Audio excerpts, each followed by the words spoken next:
Il était une fois, dans une prairie lumineuse bordée de coquelicots rouges et de hautes herbes argentées par le vent, un jeune renardeau nommé Lino qui vivait dans un terrier creusé au pied d'un grand chêne noueux. Et chaque matin, Lino s'éveillait avec les yeux brillants d'impatience, la queue rousse frémissante, prête à découvrir ce que le monde cachait derrière la colline aux marguerites. Lino était vif, malicieux, toujours prêt à bondir vers l'inconnu sans attendre que la pensée rattrape ses pattes. Sa maman, une renarde élégante au regard tendre, lui répétait souvent « Lino, mon petit flocon de feu, l'audace est un trésor, mais la sagesse est sa boussole. » Lino promettait d'être prudent, puis s'élançait quand même à travers les herbes, poursuivant les ombres et les parfums nouveaux. Non loin de là vivait Alba, une jeune tortue à la carapace couleur de miel, patiente et observatrice, qui avançait lentement mais pensait vite. Alba aimait réfléchir avant d'agir, poser des questions, examiner les détails que les autres ne voyaient pas. Ce matin-là, la lumière dorée glissait entre les pétales et enveloppait la prairie d'une douceur chaleureuse. Et Lino décida qu'il était temps d'explorer le verger de la vieille grange, un lieu dont on parlait avec respect, car il appartenait à une grande chèvre blanche nommée Dame Capucine, connue pour son caractère ferme mais juste. « Le verger ?» demanda Alba en clignant des yeux. « On dit que Dame Capucine surveille ses pommiers avec beaucoup d'attention. » Lino esquissa un sourire confiant. « Justement, je veux voir si ces pommes sont vraiment les plus brillantes de toute la vallée. » Sans attendre, il fila vers le petit sentier bordé de pierres plates. Alba soupira doucement, puis le suivit à son rythme régulier, déterminé à veiller sur lui. Le verger apparut bientôt comme un tableau vivant. Des arbres aux branches lourdes de fruits rouges et dorés, l'odeur sucrée des pommes mûres flottant dans l'air tiède, les rayons du soleil dessinant des taches lumineuses sur l'herbe fraîchement coupée. Lino ouvrit grand les yeux, émerveillé. « C'est magnifique !» murmura-t-il en avançant entre les troncs. Alba remarqua aussitôt les traces de sabots dans la terre et chuchota « Lino, restons près de l'entrée !» Mais une pomme brillante se détacha d'une branche et roula doucement jusqu'aux pattes du renardeau. Sans réfléchir, il la suivit, la poussant du museau, riant de la voir zigzaguer entre les racines. Soudain, une ombre se posa sur eux. Dame Capucine se tenait là, grande et majestueuse, son pelage blanc éclatant sous le soleil, ses yeux dorés remplis d'une intelligence calme. « Jeune visiteur, savez-vous où vous mettez les pattes ?» demanda-t-elle d'une voix grave mais posée. Lino sentit son cœur bondir dans sa poitrine. Alba s'inclina respectueusement. « Bonjour, Dame Capucine, nous admirions simplement votre verger. » La chèvre observa le renardeau qui baissa les oreilles. « J'aime partager la beauté de mes arbres, mais je n'aime pas les surprises. » Lino inspira profondément. « Je suis désolée, je voulais seulement découvrir, je ne voulais rien abîmer. » Dame Capucine hocha lentement la tête. « La découverte est un élan noble, petit renard, mais chaque lieu a ses règles et chaque fruit demande du soin. » Elle marqua une pause, puis ajouta « Si vous souhaitez comprendre mes pommiers, aidez-moi à ramasser les fruits tombés et à arroser les jeunes plants. Ensuite, je vous raconterai leur histoire. » Les yeux d'Alba s'illuminèrent. Lino redressa la tête, décidé à prouver sa bonne volonté. Il se mit à transporter les pommes tombées dans un panier d'osier, parfois un peu trop vite, ce qui faisait rouler les fruits dans tous les sens, tandis qu'Alba guidait doucement les plus fragiles avec précision. Dame Capucine leur montra comment vérifier la couleur d'une pomme, comment sentir son parfum pour savoir si elle était mûre, comment arroser sans noyer les racines.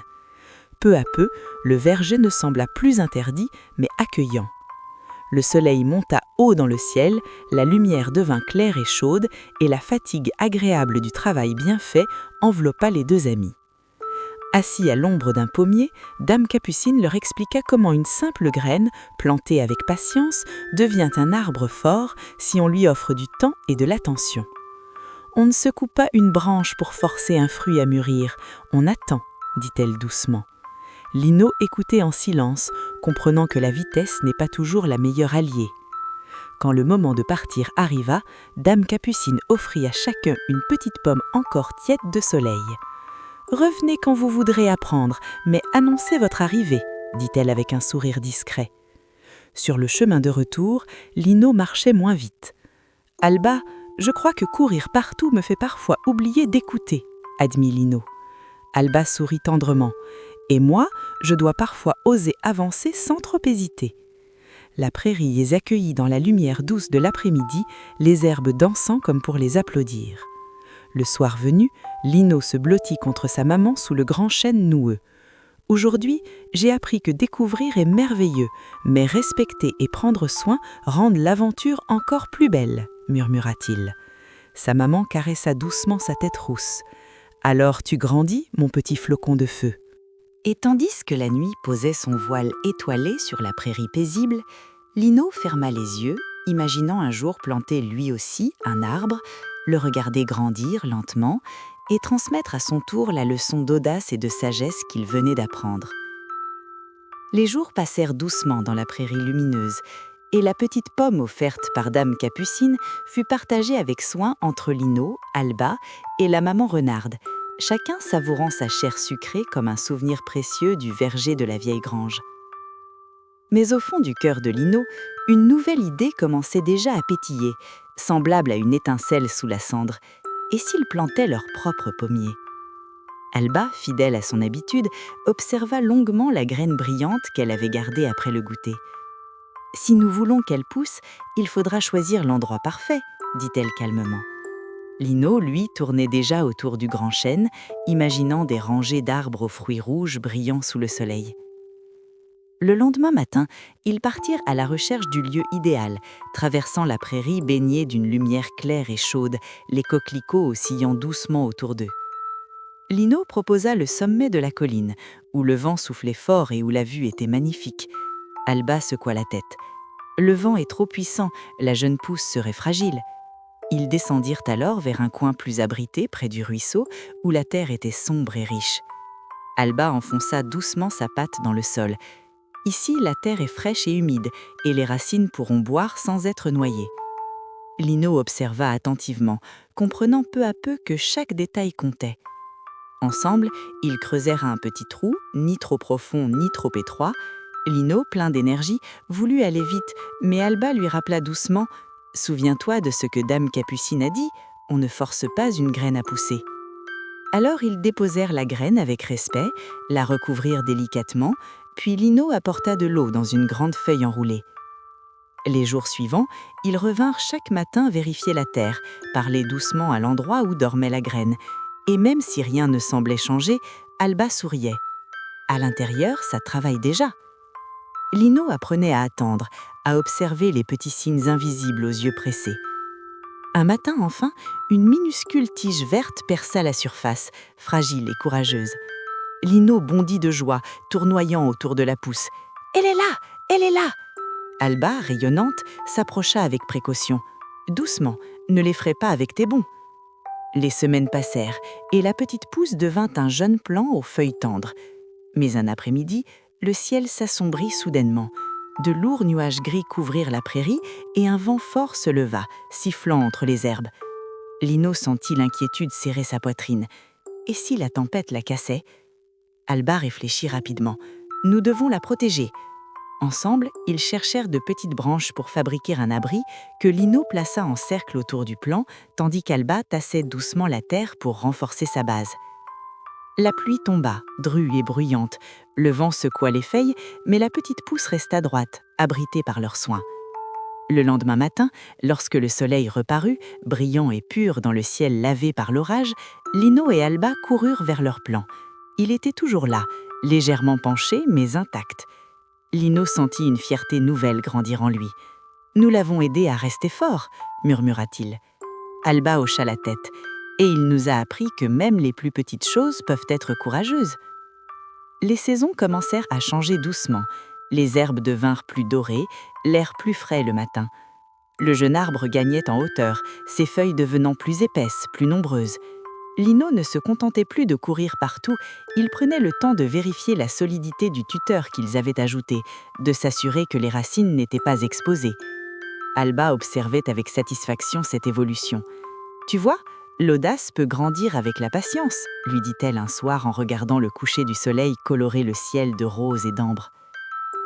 1 an plus tard, au retour du printemps, de petites fleurs blanches apparurent sur les branches fines de leur arbre.